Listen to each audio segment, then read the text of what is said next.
RSS प्रमुख मोहन भागवत जी ने 2015 के चुनाव के पहले ही ये कहा था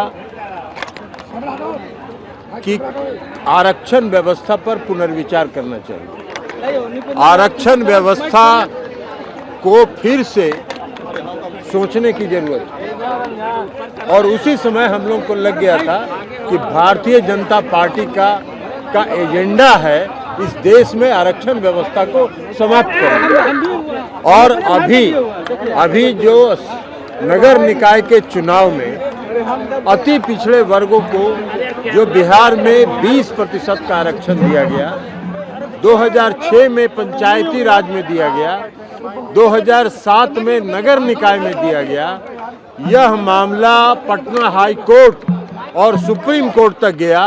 पटना हाई कोर्ट ने भी और सुप्रीम कोर्ट ने भी दोनों ने राज्य सरकार के इस कानून को वैध ठहराया और उसके आधार पर 2007 में, 2012 में, 2017 में तीन चुनाव हो चुके इस आरक्षण व्यवस्था के तहत और 2022 में एक नई साजिश हुई और उस नई साजिश के तहत नगर निकाय में आरक्षण व्यवस्था समाप्त करने का निर्णय लिया गया है। हाईकोर्ट के द्वारा एक निर्णय आया है और आयोग बनाने की बात हुई है। ये आयोग बनाना मामले को लटकाने जैसा है। हम लोग शुरू से ये मांग करते रहे केंद्र सरकार से कि इस देश में आवश्यकता है जातीय जनगणना की। हम लोगों ने लोकसभा में उठाया,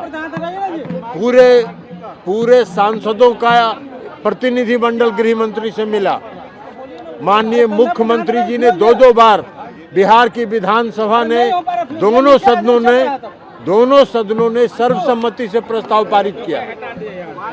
उसके बाद माननीय मुख्यमंत्री जी स्वयं गृह मंत्री से मिले। उसके बाद माननीय मुख्यमंत्री जी सभी प्रतिनिधि दलों के प्रतिनिधिमंडल के साथ प्रधानमंत्री से भी मिले। केंद्र सरकार जातीय जनगणना कराने के लिए तैयार नहीं हुई क्योंकि उनको मालूम है कि जातीय जनगणना होगी तो आरक्षण व्यवस्था को लागू रखना होगा।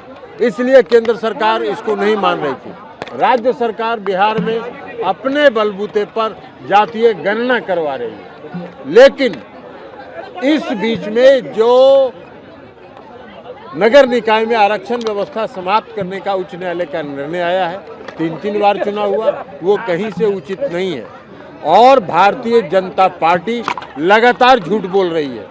भारतीय जनता पार्टी का नाम भारतीय झूठा पार्टी है। इनकी नीति है एक झूठ को 100 बार बोलो ताकि वो सच में परिवर्तित हो जाए।